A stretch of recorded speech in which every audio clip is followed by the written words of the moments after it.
Good evening, ladies and gentlemen, and welcome to WestSide Stories. Thank you so much for being here. This right here, if you do not know, is our 3-year anniversary. Thank you again.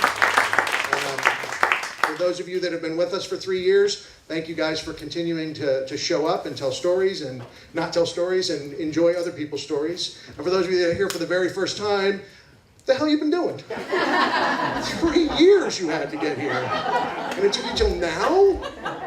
Out! There are people who need seats. Stay. Everyone stays. Everyone stays. Do not call the fire marshal. My name is Dave Picorni. I'm the host. I am the producer. I am the promoter. I'm the roadie that put this stuff together. And I am happy that you guys have all joined on board with me here. Let me tell you a little about what we got going on. I have quite a few people to thank before we get going with the stories tonight, but let me tell you about the stories. These are 5-minute true stories told live on stage without notes. That's what they are. And since I am not currently telling a story, I'm going to use notes. That was my segue into that. What do you think? I have people to thank, and since it's not the Oscars and the music won't be playing me off, I've decided to make this happen.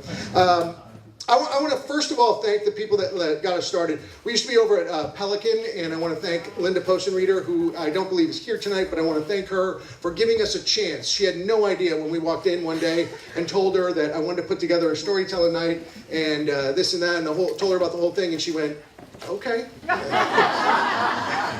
And, here we are. And I want to thank Linda for allowing us to use that space for, I read about 2 years. And also, John Bertucci over at PCA, who jumped on board right away as well and started having someone come and film, which originally was Zach, who's not here tonight. He was our producer for the first year and a half or so, and now is Molly, who's back there filming. So how about a huge round of applause for both of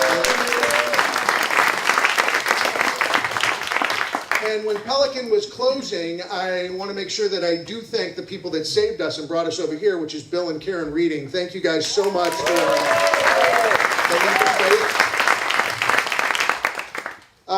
I want to thank all the storytellers, new, old, the regular ones, and even the irregular ones. You guys are here. Without you guys, there is absolutely no show, because who's going to come watch me for 3 solid years? The support of this great and yet quirky community that we all are in. Thank Petaluma and surrounding areas, because I know there are some people from outside of Petaluma. Thank you guys for jumping on board. And of course, I want to thank my family. My wife Juliet works the door. Yes. Works the door and does all of that fine stuff and whatever else I actually forget to do, she's right on top of. And then I want to thank both of my daughters who are not here tonight. Miranda's at volleyball practice, so I want to thank her for getting out of the way. So kidding. And my other daughter, Alexis, from day one, they always didn't want to come down with us and help and set up chairs at the other place and put them away at the end of the night, but they always did, and I didn't even have to pay them. So I want to thank, and my other daughter is away at, Alexis is away at San Diego State. She's a theater major. How about that? What are the odds? So, I want to thank my entire family. And now, let's move on to what we got going on here. We have some rules to the lovely show. Those of you that have not been here before, let me tell you what the rules are. Potential storytellers drop their name in the hat. We don't really have a hat. We use that wicker basket over there, and I have 17 people who have dropped their name in the hat tonight. Only 10, right there it says, are pulled completely at random and are heard. After all 10 are heard, a random audience member. That's what that little green ticket was for. If your ticket gets pulled, then you get to choose who your favorite storyteller was for the night, and that particular storyteller will win $50 cash money. There it is. In order to remain eligible, those storytellers need to keep their stories to 5 minutes. I'm going to go as far as 5:59. I will hit a little bell at 5 minutes over there, and they have 59 seconds to wrap it up before they hear a second bell. If they hear the second bell, technically they're not eligible for the $50 prize. So keep it under 6. Second bell rings at 6. So there you go. And that's all that. There's all the storytellers. these are our bookmarks, which have the themes for the future. There is only one more show left this year, and on here it tells you that it is the All-Star Show. That is 10 storytellers that I have chosen. Next year I plan to take all the winners from the previous months. This year, since it's the first time we've done the All-Star Show, I just chose 10 of my favorite storytellers, and if you weren't chosen, that doesn't mean you're not my 11th favorite. You probably are. If you didn't get chosen, please do not take that personally. Just come and kick ass next year, and you won't have to worry about it. You win one, and you're in the All-Star Show next year. So that's how that's going to work. And that means next month, the first Wednesday of every month is when we do this. So next month, right here, 10 of the best storytellers over the last 3 years are going to come up here and vie for that $50 prize. And they can tell a story about their favorite story, whatever it is. No theme that night. So whatever their favorite story is, they get to tell it. So 10 of the best telling their best stories. So there you go. Tonight, our theme is in. I made this the most liberal theme that I could come up with. It could be in anything. You could be in trouble. That was the first thing I thought of.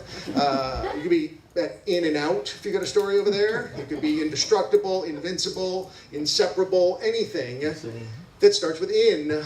My particular story happens to be, I'm going to be in here for a while, is what my story is. And it starts about, I think it's 1982 is when it is. It all started when I bought tickets to the AC/DC concert.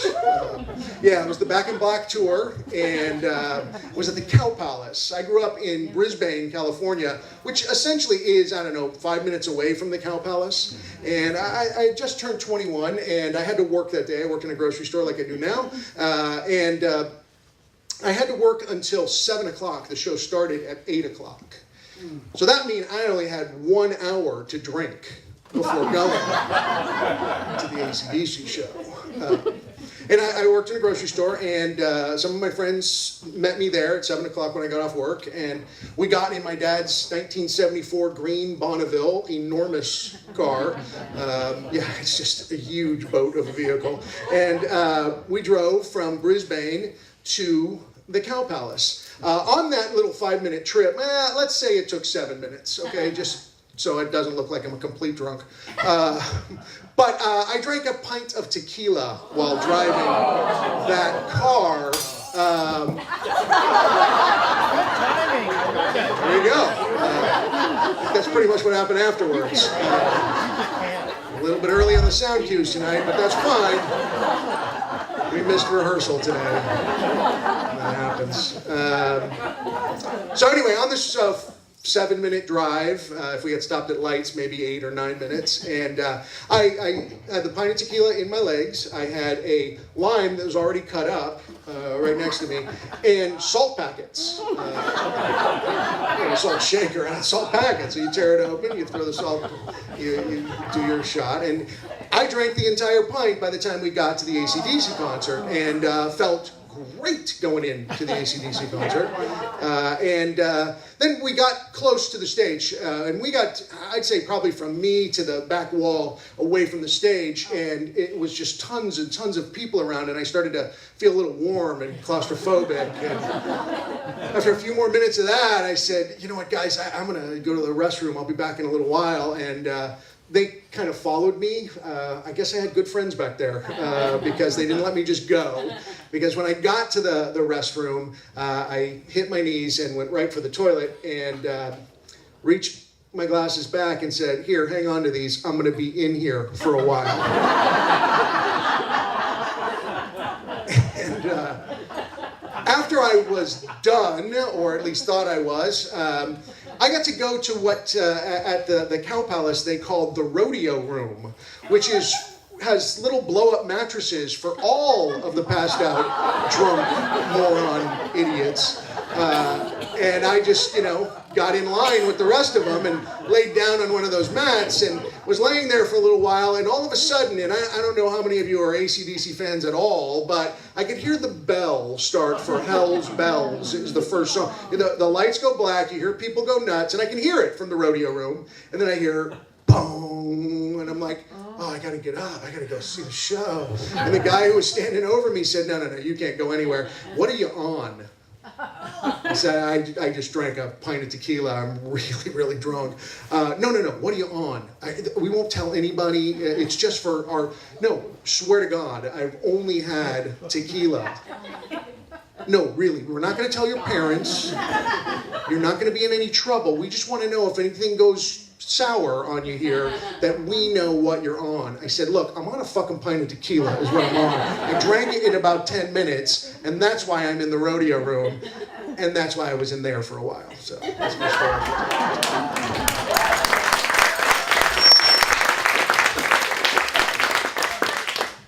Yeah, not a proud moment, but I chose to tell that one when my daughters were not here. Although it is being filmed and they can see it at any time. So. All right, I am going to pull the name of our very first storyteller on our 3rd anniversary show. We are going to go with, and I'm not going to forget my wine. Sometimes I do that, and then I'm sitting over there while somebody's on stage. Don't have my wine. He's getting wine. Oh, let's just roll. I am, I swear to God, I've not had tequila straight since. I am 52 years old. 31 years I have not had straight tequila. I'm just going to go with whoever the first one. Yeah, straight. I've had it instant.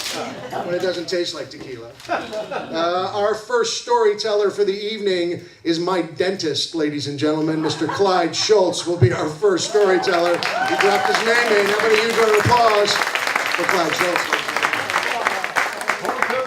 About that, huh, Clyde? Thanks, Aaron. Thank you. Bill must be paid up. Wow, I've never been here before either, so this is first for me. Well, this is a story about a time when I was no longer in dental school, but before I was in practice. I was one of the youngest to graduate from dental school at UC San Francisco. I was barely 24. And I was also the poorest. And so when I got out of dental school, I really didn't know what I was going to do. There were a lot of people who had their dad was a dentist, their grandfather was a dentist, my dad was a cop. And I had no plans. So there were places for 3 dentists to be emergency room dentists because they don't have instructors during the summer. And I got a job making $1,000 a month. I'd never seen $1,000 a month.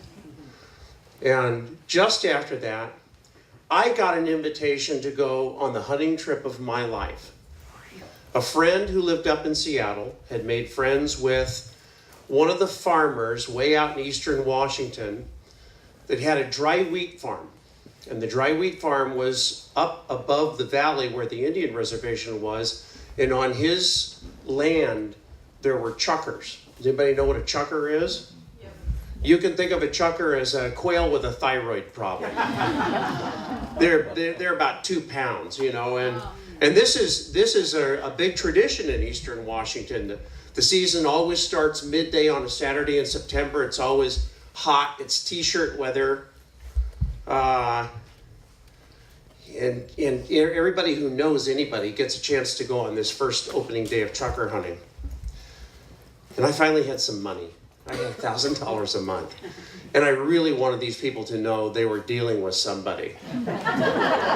So I went down to Eddie Bauer. And this is back before Eddie Bauer was a yuppie store. This is back when Eddie Bauer used to really be an outfitter for real adventures. And I bought myself a hunting vest. My very first hunting vest. And then I bought myself a pair of mirrored sunglasses. And then I bought a hat that said crack shot. But I wasn't done yet. I bought myself a bandolero. Do you know what a bandolero is? Bandolero is one of those leather belts that they wear in the Pancho Villa movies that's full of shells, And this particular bandolero held 50 shotgun shells. Mind you now, the limit on chuckers is 6. So I get up to eastern Washington and we did a few chores to help the rancher who was letting us shoot from his property. And finally everybody's getting ready and it was Saturday morning It was about 11:45 in the morning. The season was going to start in 15 minutes. It was already 85 degrees. We were all in t-shirts. And then I got myself ready. And I put on my hunting vest. And I had stuck 50 red shotgun shells into this bandolero. And I put on my hat. And I had my mirrored sunglasses. And I was looking good because I checked it out in the window of the car. And I put on this bandolero, and for all the world I looked like Pancho Villa. And I had this shotgun in my hand. And all of a sudden, the screen door to the kitchen flew open and the farmer stepped out. Walked up to his pickup truck, and I was in awe of him because this was the guy that was taking everybody. This was the guy that was in charge of the whole thing. He walked up, pulled a shotgun off the rack in the back of his pickup truck, reached in through the window, grabbed a handful of red shotgun shells, stuck them in his pocket, turned around, saw me, and stopped dead in his tracks. He looked down once, he looked back up, and he said, "Son, I see you don't normally hit what you shoot at. You better hit what you're doing." And that's when I began to take everything back off, because I wanted to be as inconspicuous as I could possibly be. Thank you all.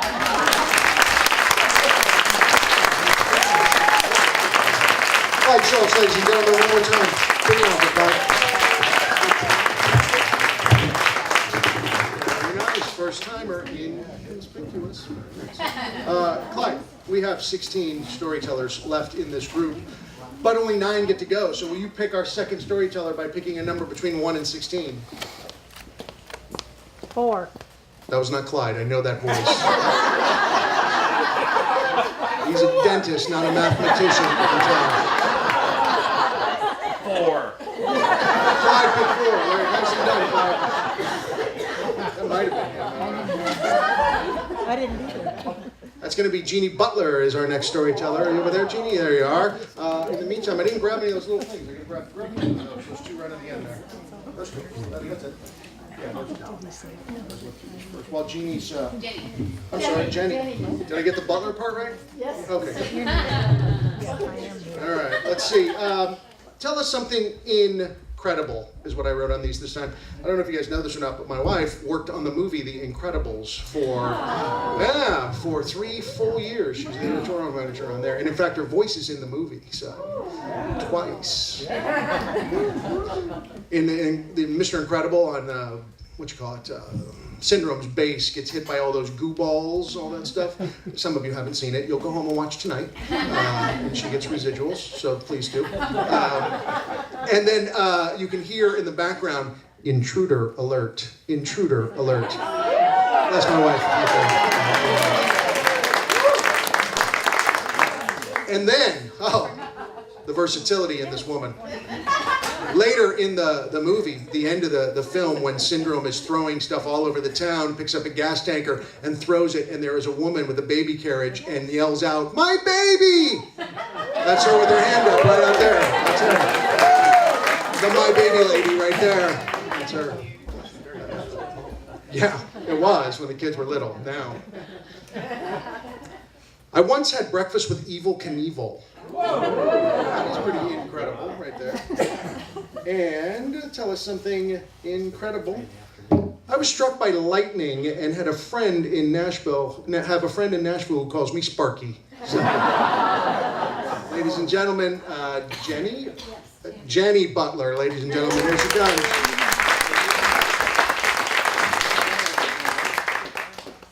Keep it going, folks. She's almost there.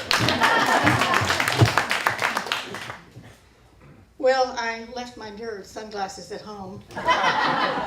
However, I actually do wear these glasses in the dentist's office because of the lights, just like here.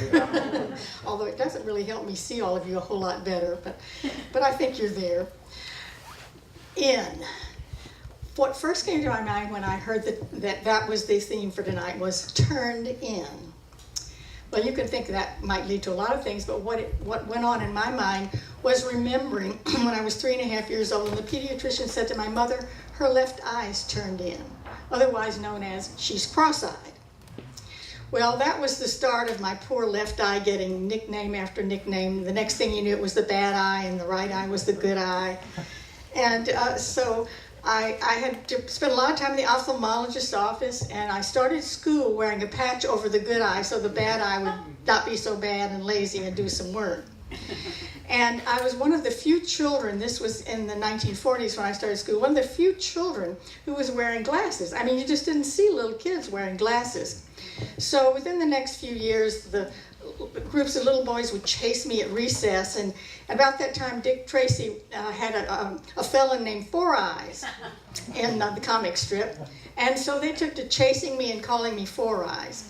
And I would go back and complain to my little girlfriends and say, those terrible boys are chasing me. But in fact, I actually loved it.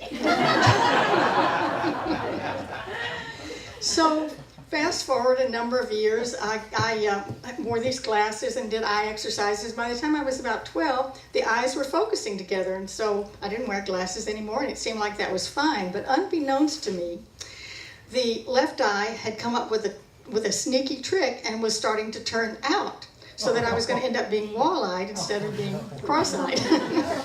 And to this day, it still wanders off and flirts with other people that it shouldn't be flirting with.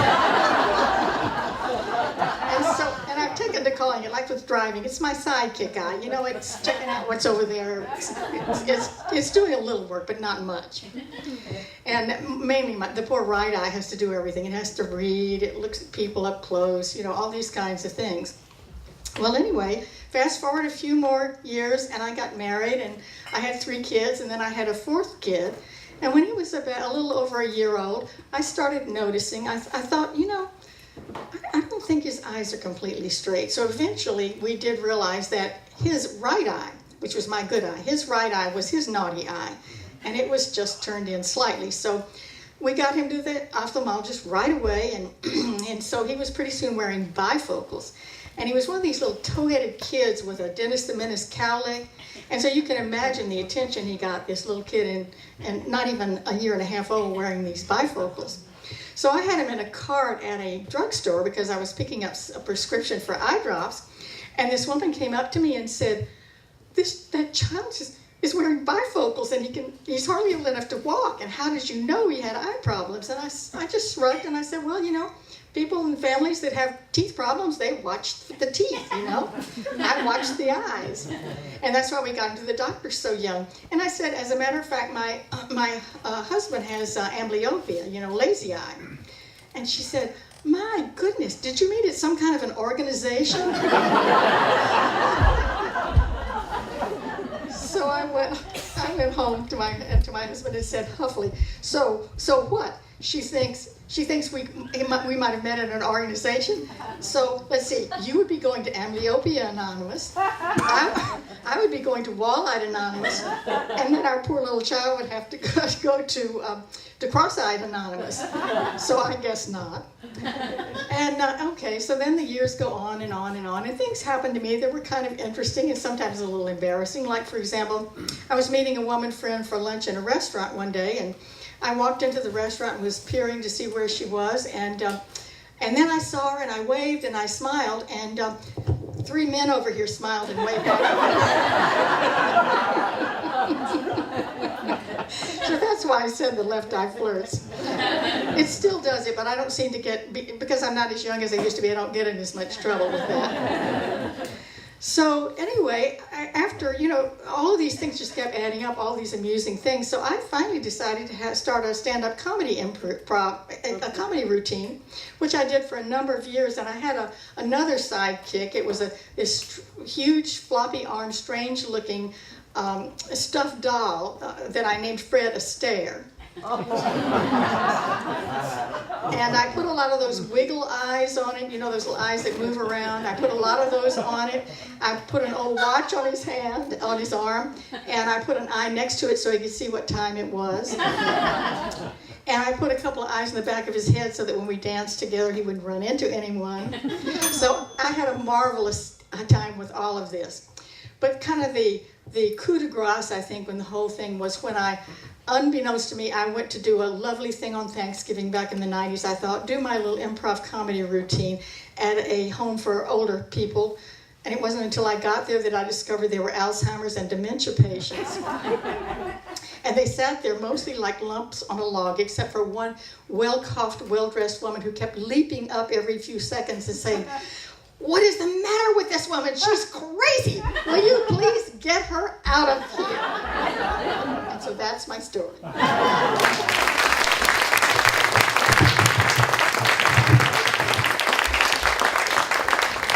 Ladies and gentlemen, one more time.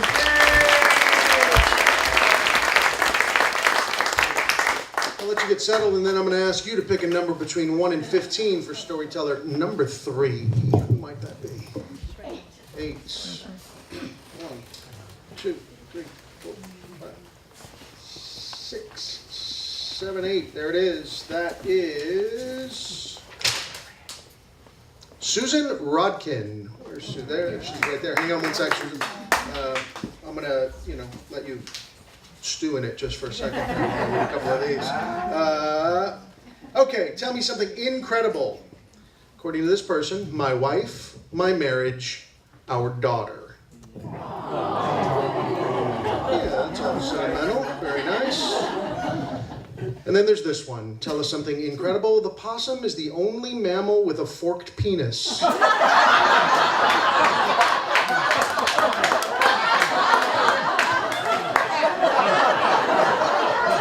Ladies and gentlemen, Susan Rodkin.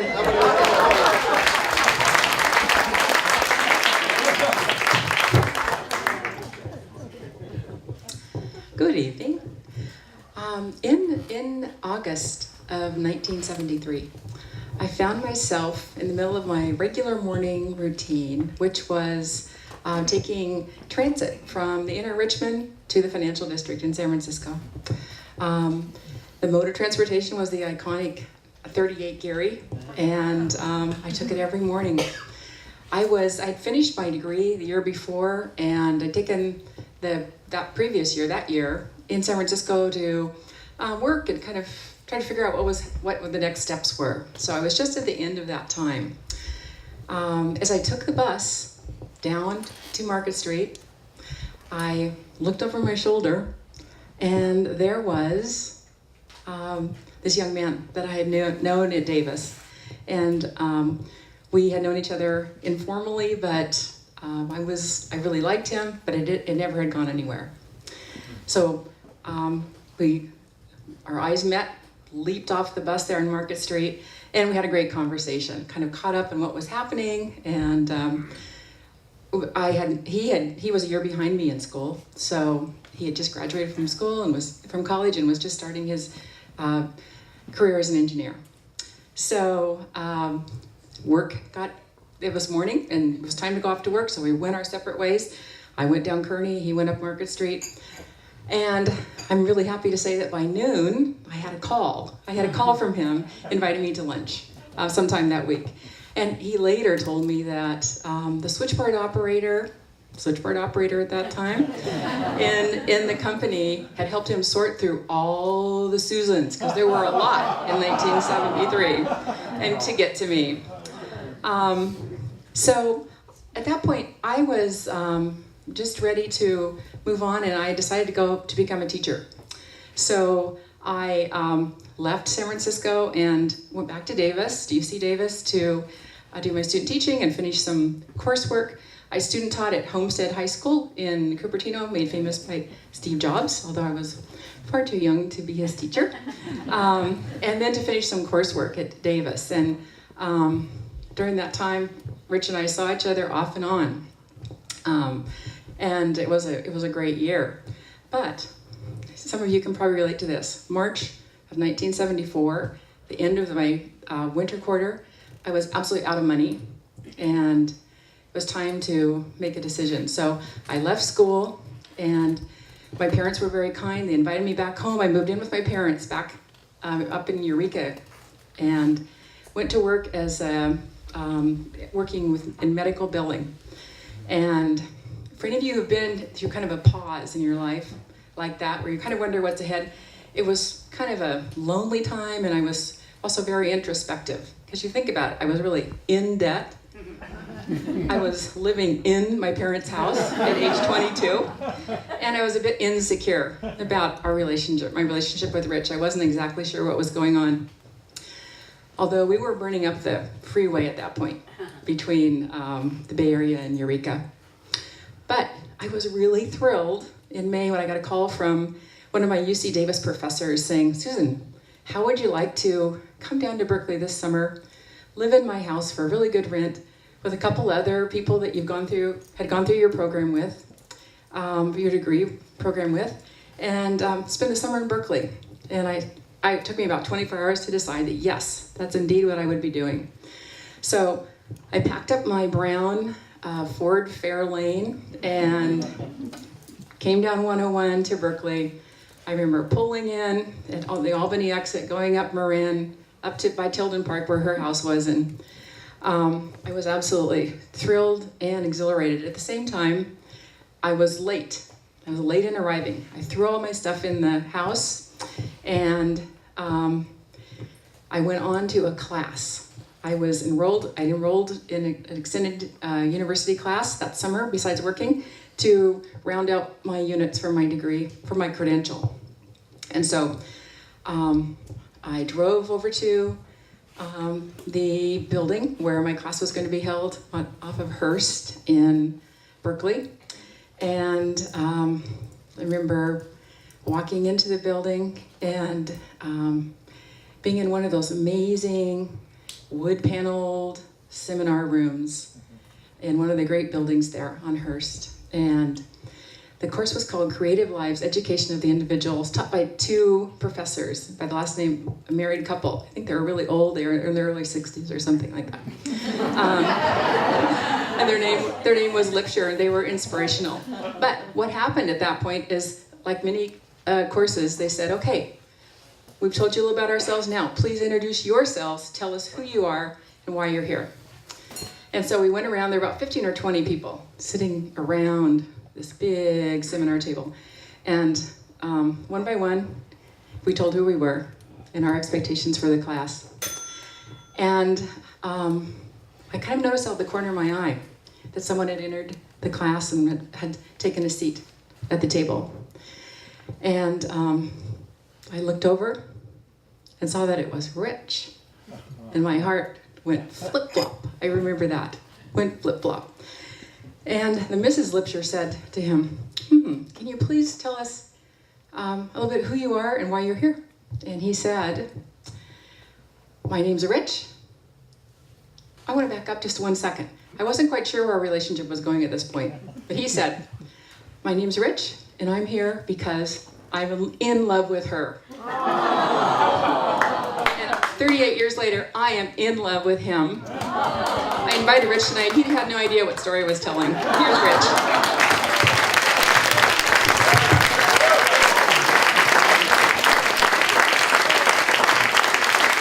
Ladies and gentlemen, Susan Ronkin and Rich. Yeah. You're allowed to bring props, not notes. So Susan, can you pick a number between 1 and 14? I know you can. Will you pick a number between 1 and 14? 8. 8. All right. 4, 6, 7, 8. Elaine Silver is our next storyteller right there. Elaine will be up next. In the meantime, before Elaine, yeah, she's not very far away. Tell us something incredible. My best friend turned out to be my sister. Yeah, and I'm hoping that these aren't from the same person. Tell us something incredible. A rat bastard sits in this room.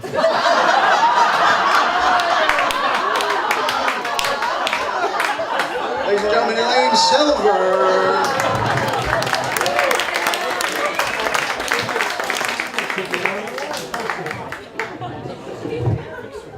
I feel like I'm really in with the in crowd right now. Last month, I was seeing on Facebook that one of my best friends from high school's daughter was about to have a baby. Someone who, the daughter was actually a good friend of mine too now. And, you know, all these lovely pictures on Facebook with her belly getting bigger and all this excitement, and my friend posting about the excitement about her new grandchild being born. And the day the baby was born, Taryn, the new mom, posted, "I had a baby girl, it's so exciting." And then there was nothing. No posts, no happy congratulations, nothing. And I started to be concerned. And I knew in my heart something must be wrong, something is not right. And in fact, a few days later, I got an email from my friend, an email that was sent to many people, friends and family, saying that a beautiful baby girl was born, but she's in the neonatal ICU, and she's having breathing problems, and they're hoping it's all going to be resolved. But there's another issue too. It seems that she has an extra chromosome, and they suspect that it's Down syndrome. And then, pardon me if I cry during this talk. Then there was a paragraph written by her lovely daughter Taryn and her husband Shai, just a beautiful, beautiful call for prayers for this little girl, for them, and asking the friends and family for prayers for a life for this little girl of love and inclusion.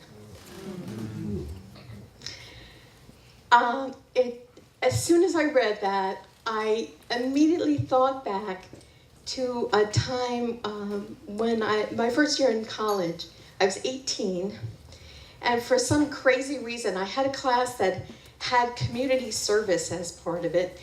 And I don't know if I was assigned, or I can't imagine I would have volunteered for this, but my month-long community service was with Down syndrome adults in this workshop setting, young adults, like in their 20s.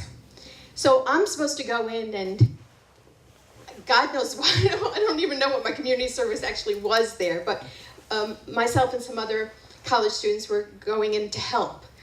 And I was so insecure about doing this. I was scared of them. I had not known any Down syndrome kids, except for maybe the ones that, I saw on the street every once in a while growing up. And I was really very apprehensive. The experience was the exact opposite of anything I could have imagined.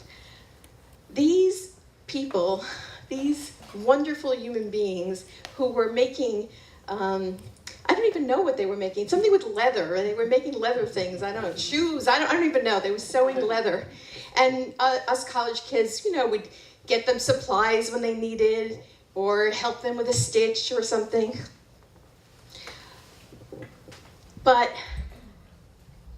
the atmosphere in this workshop was one of overwhelming happiness and joy and love and singing and just absolute excitement for every new moment. Now, I'm not saying that, Down syndrome people are all one way, or, there aren't, people don't have moods, or people can't be mean, but in general, my experience during this month was I would walk into this workshop and receive the most fabulous greeting that anybody could hope to receive anywhere. Yeah, I would walk in, Elaine! Oh my, you're here! And then there's something would come up to me and hug me, and I remember I was 18. I remember thinking that, I'm supposed to be helping them? That's insane. They taught me that it was actually possible to be happy, to be that happy, to be that present for other people. You know, they would look me in the eye. They would ask me how I was. They would tell me how they were. And I just felt like I received such a gift being with them. So when I got this letter from my friend Susan, and with Taryn's beautiful words about asking for prayers of inclusion and love, I wrote back, and I wrote about my experience with this group of people. And I wrote that I really felt in my heart that this extra chromosome was a gift of love to the world, and that we should all be so grateful for it, and grateful for this little girl born September 27th. And I am just lucky to be part of that. Well, I'm lucky to be included in her circle of love.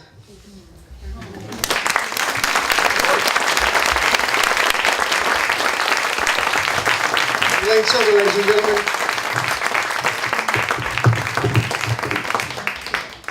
All right, Elaine. I forgot the little turn things again.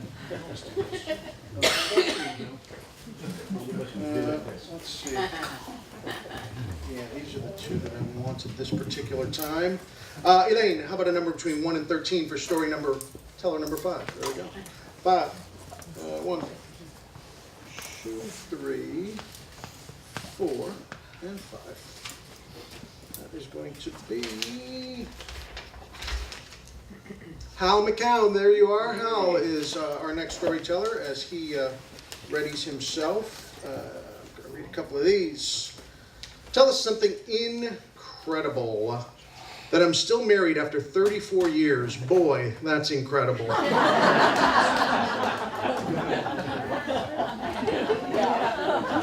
And tell us something incredible. Christmas is only 8 weeks away. Ladies and gentlemen, Hal McCown, here we go.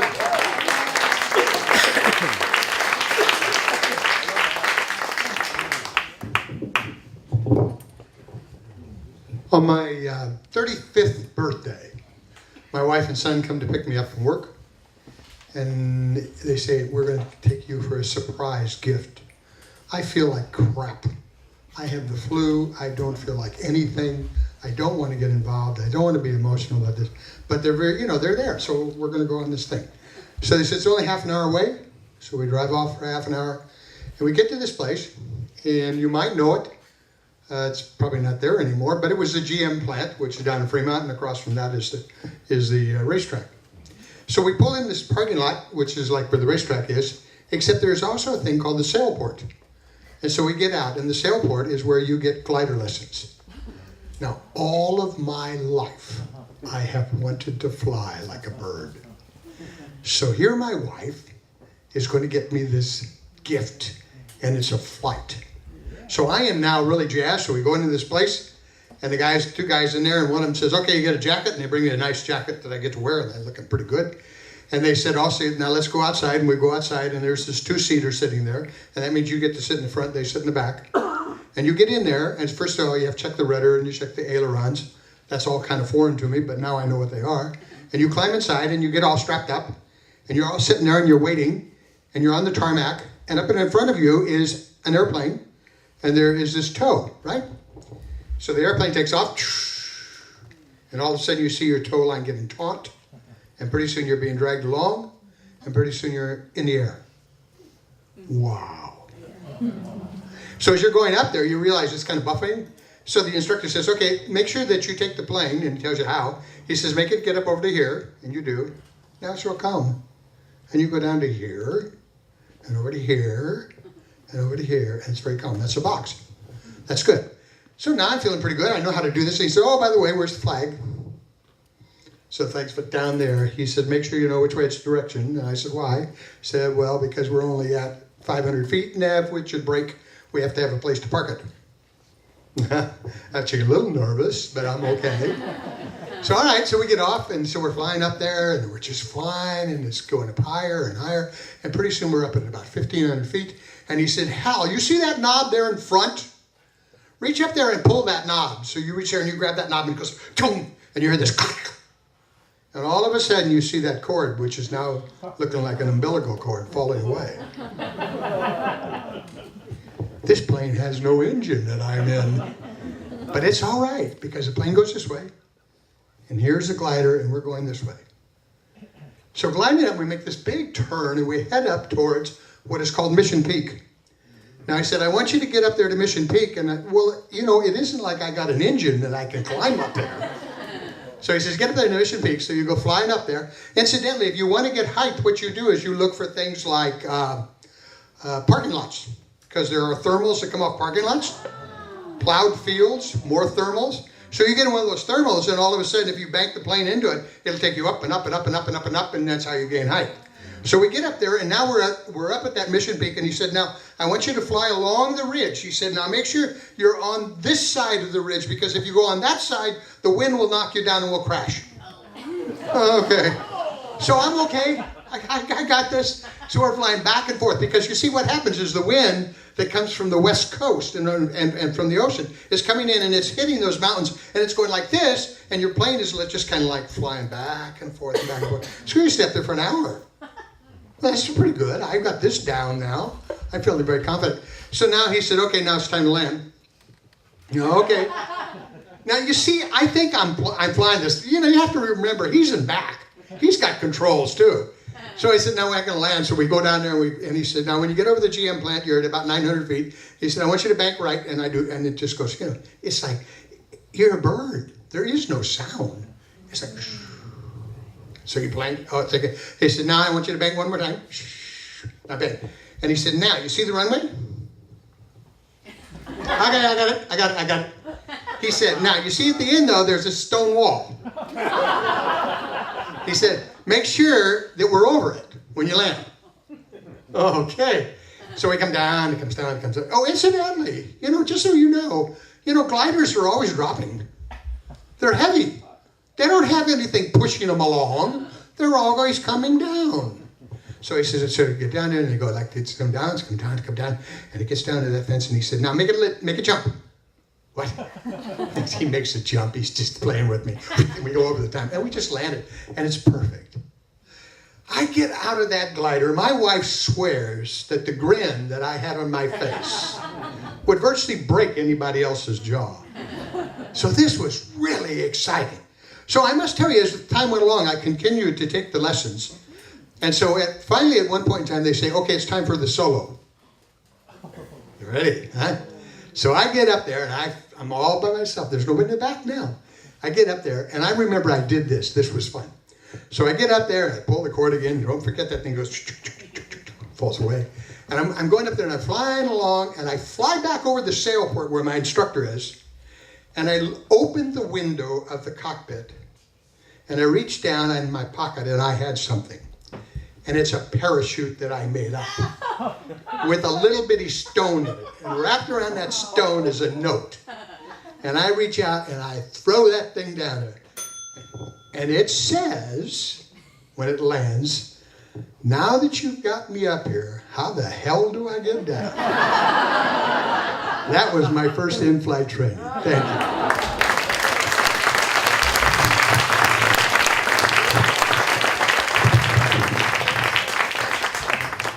One more time for Hal, ladies and gentlemen.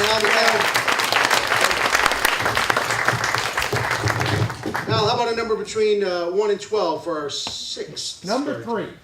1, 2, 3. That is Jim Dombrowski. There he is. Jim will be up in just a sec. I purposely didn't bring those up this time because I had something else I wanted to say. Very easily. Adenoid eyes. The advantages you have terrific peripheral vision. I could see David right now and watch what he's doing, rolling his eyes at me. My children have large eyes. My daughter has enormous eyes, which make her look exotic and beautiful. But one thing you can't do is you can't conceal, as I say, discrete moments in time. So that's the prelude. Scene 1. I'm invited to a wedding with someone who I went to graduate school with in Berkeley. And it's a very fancy wedding at the Burlingame Country Club. As the custom has it, the garter is thrown, and lo and behold, I catch the garter. And as a result, I am required, by custom, to dance with the woman who catches the bouquet. We have to dance with the bride and groom on the dance floor. Hundreds and hundreds of people watch us while we dance. And while we're dancing a slow dance, I begin to learn that the woman I'm dancing with has a great personality. She's beautiful. She's very witty. And she also is interested in collecting and researching antiques. Now, once I hear that, I immediately focused on a friend of mine who had just split with his girlfriend, who had the same proclivities. Great sense of humor, very suave and debonair. Also, he loved antiques. So I immediately come up with the idea, since I was there with the woman I've been living with for a while, I come up with the idea of arranging a blind date. So I arranged for us to meet at the corner of Laguna and Union Street in San Francisco, where we all converge there. I make the introductions to my friend and the woman that I met on the dance floor, and I was with my girlfriend, and we walked down Union Street in front of the couple who I just introduced. Unfortunately, with my eyes, she caught me ever so slightly looking at a woman walking towards us, and being very possessive, she took it upon herself to stop and kick me in the shins with her wooden clogs. I immediately went to the ground, grabbing my shin, and the couple that I had just introduced was standing aghast, wondering what had just happened, and I staggered to my feet, and she kicked me in the other shin. And I went down like a bag of potatoes, wreathing on the ground. Meanwhile, I waved the couple to go forward to the dinner without us, and we catch up. Of course, we never caught up. I was injured. Scene 3. 42 years later, they're still married, happily, and they thank me regularly for introducing them. And one of them is here today, and that's Larry Potts. Larry Potts and Margaret Potts are the couple.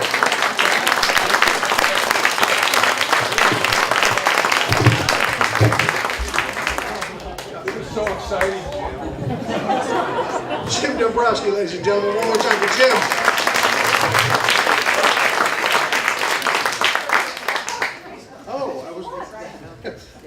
Because it was all flapped down the other way, I couldn't tell that there was a lens there. It's all good. Jim, how about our seventh storyteller? Number between 1 and 11 here. 5. 5. 1, 2, 3, 4, 5. Leslie Scatchard is our next storyteller right there. There it is right there. Before we bring Leslie up, a couple of these. I just look at the names of the storytellers. I keep them all in the same order there, but I do read these things before I bring them up and kind of try and pair them together. These two fit with nothing, so that's how they got paired together. Tell us something incredible. Did you know that figs come to be...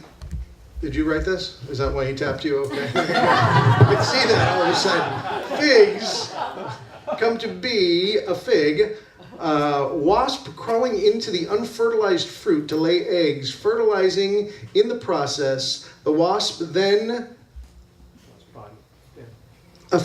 dies, maybe? I don't know. Yeah, I think it's Fendi's. Yeah, dies in the fig, but the body is absorbed by the time you eat the fruit. So there you go. Yeah, the fig market just went straight to hell, didn't it? Holy criminies. It is incredible, though. I will give you that. For crying out loud. Tell us something incredible. I am actually from Uranus. Ladies and gentlemen, Leslie Scatcherd.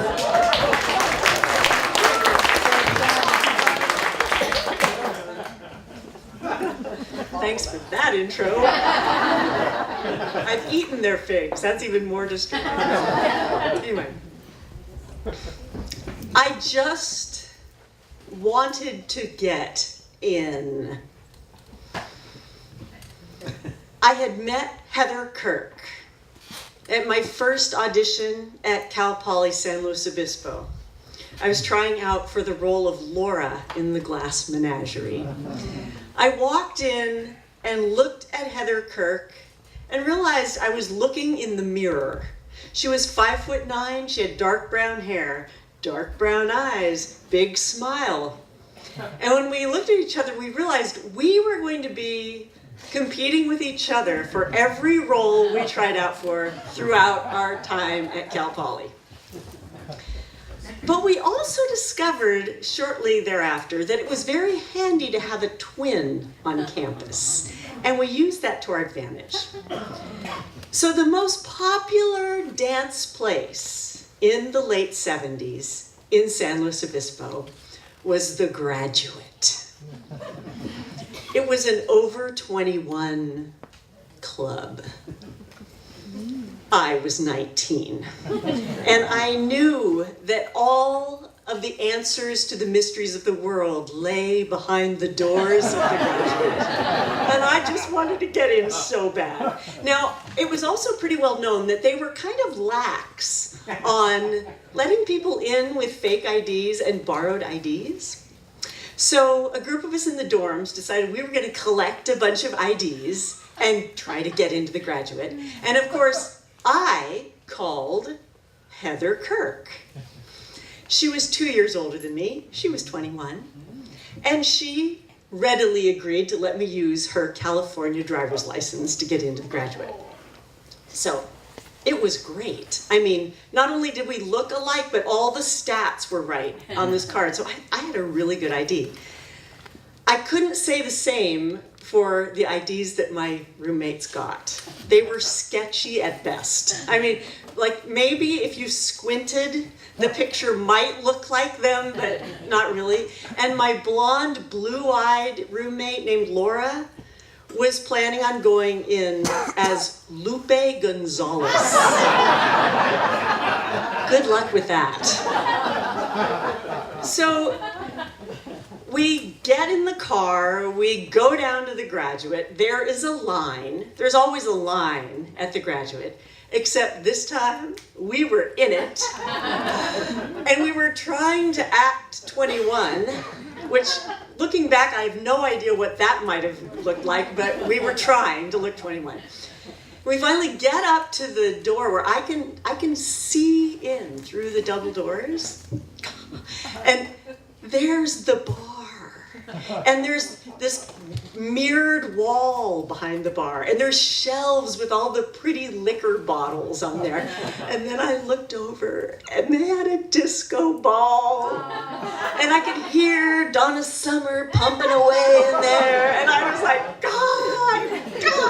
So finally we get up to the bouncer and all of my group is ahead of me and they're all getting in, one after the next, and I'm like, yes, I am set, right? I am so golden. So, get up there, hand him my ID, and he looks up, kind of surprised, and then he goes, huh, Normally, this would have gotten you in. And I feel the confidence just sort of seeping out of me. And I said, normally? And he says, yeah, you're not Heather Kirk. And I said, what do you mean? And he says, yeah, I dated Heather Kirk for a year. And you're not her. And I have nothing to say, right? So the people in the line behind me, however, think this is hilarious. I mean, what are the chances of this really? So I peer into the door, and all of my friends I've come with have vanished into the crowd. So there is nothing for me to do but turn around with my tail between my legs and walk the walk of shame back past this whole line of people who are jeering at me. I got my fake ID and I didn't get in. And I have to wait in the parking lot until one of my friends figures out that I haven't gotten in, which takes about 20 minutes. And finally, Lupe Gonzalez comes out and takes pity on me, drives me back to the dorm, loser that I am, the only person on the planet, apparently, who can't get in to the graduate.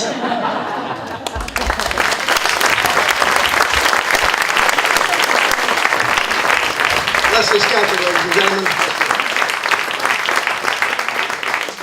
Leslie, you get to pick storyteller number, I believe it's 8 we're at right now. I'll go 2. Number 2.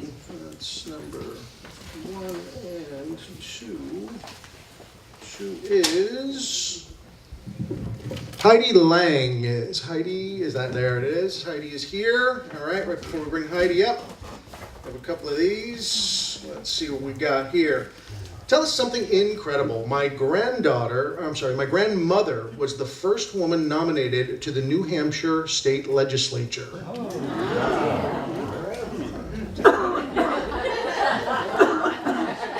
why I read it. Tell me something incredible. Love is definitely better the second time around. Ladies and gentlemen, how about a huge round of applause for Heidi Lang. Here she is.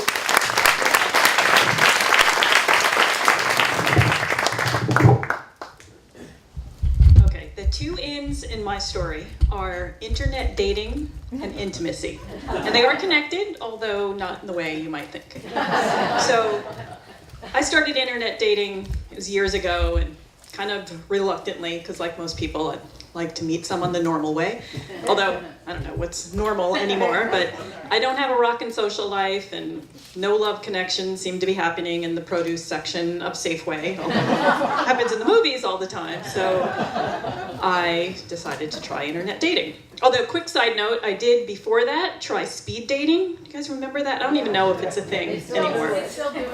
So I think ordinarily in those events you have like 8 or 10 minutes with a person, then you move on, and I don't know what possessed me. I signed up for one where you met 20 guys for 3 minutes each, which was very humbling because I like to think I can be very charming and witty, but I discovered that I need exactly 2.5 minutes to warm up, and it just was not successful. So I went online, and that is an interesting process. I would say some introspection definitely is needed at the beginning. So you kind of have to figure out, you know, what do I want to say about myself? What am I looking for? And for me, the real struggle was figuring out how selective to be. And I use the word selective. My mom says picky. But I wanted to be open. I didn't want to be, you know, super judgmental. But I just know that if you don't have any knowledge of English grammar, or you just think it's really cute not to use any punctuation or capital letters or put LOL after every sentence, I just don't think we're gonna get along. But eventually I did allow for some hope and had some dates. And my very first one, I remember, this must have been, I don't know, like 2003 or something. And so I met this guy at a coffee shop, and he disclosed right at the beginning that he had kids, which is not a deal breaker by any means, but it just is usually something you know ahead of time. And not only did he have kids, he had 9. And at the time, I was about 30. I didn't even have a goldfish. I worked for Planned Parenthood. So it was like an interview with an alien from another planet. And it was fascinating. I was like, how does that even work? Can you sit down for dinner at the same time? Like, but I didn't have an interest in seeing him again. So years went on. I had some good experiences, learned a lot about what to look for and what things mean. I learned that when a guy says that he's not materialistic, it means he's unemployed, has several roommates, and in one case is living in his truck. But intimacy does come into the picture, unfortunately not with anyone I met online, but with my mother. So just a few months ago, let me back up and tell you about my mother. She is 77. She was born and raised in Germany. She came here after the war, didn't finish high school. She is the ultimate German stereotype, very practical, reserved, unemotional. I have struggled my whole life to feel close to her. And she's not one of those seniors that's really like hip to technology. We just got her on email about a year ago. Still not very comfortable with it, although she seems to know how to forward those chain letters. That she can do. So anyway, it was very surprising a few months ago when I got a call, and she told me that she had signed up at seniormatch.com and wanted help with her online profile. And it was actually very touching because she hadn't told anyone else. She was very embarrassed and worried about what people were going to think because we just lost my dad last year. And I knew she worried that people were going to think it was too soon and disrespectful, but they were married 44 years. Didn't have the closest relationship. It seemed almost like my mom accepted a long time ago that was not an area where she was going to have a lot of joy and fulfillment in her life. So I thought that her going online was incredibly brave and also just like a sign that she had hope and that she deserved some love. So I thought that was really awesome, and it just shifted our relationship somehow. Like our conversations in the past always involved me reverting to my 12-year-old self, and she just pushed all my buttons, and well, she installed the buttons, so that was how it went. But when we talked about internet dating, it was like two adults talking. I mean, it was almost like friends. And the other really cool thing was that she finally got it. Her telling me that I was picky. Now I was going online with her and I'd say, this guy, he looks perfect. And she'd be like, he has a cat. I don't like cats. And this other guy called her dear in the second email, which she thought was completely presumptuous. So he was out. So the past couple of months have been this really amazing kind of bonding experience. And as much as I'd love to meet the man of my dreams online, if the only thing that comes out of my internet dating is a truly intimate relationship with my mom, then I say it was a success.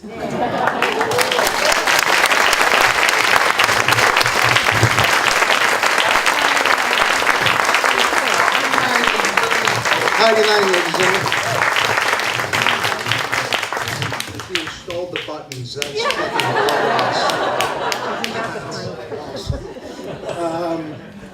Our ninth storyteller, Heidi, we pick a number between 1 and 9, please. 1. 1. That is the before mentioned Larry Potts will be coming up here. Larry will be our next storyteller there. And before I bring Larry up, I have a couple of these to share with you. Tell us something incredible. We are all one. I don't know if I buy it. A little different than a lot of you. My buttons are installed differently. Tell us something incredible. This is just really nice, and I had to do it because there's only one more left. Otherwise, I would have kept it myself. Best entertainment for $5. You can't beat it. So thank you. And I didn't actually say West Side Stories. I'm just assuming that. So if it wasn't. Ladies and gentlemen, please welcome to our stage Larry Potts.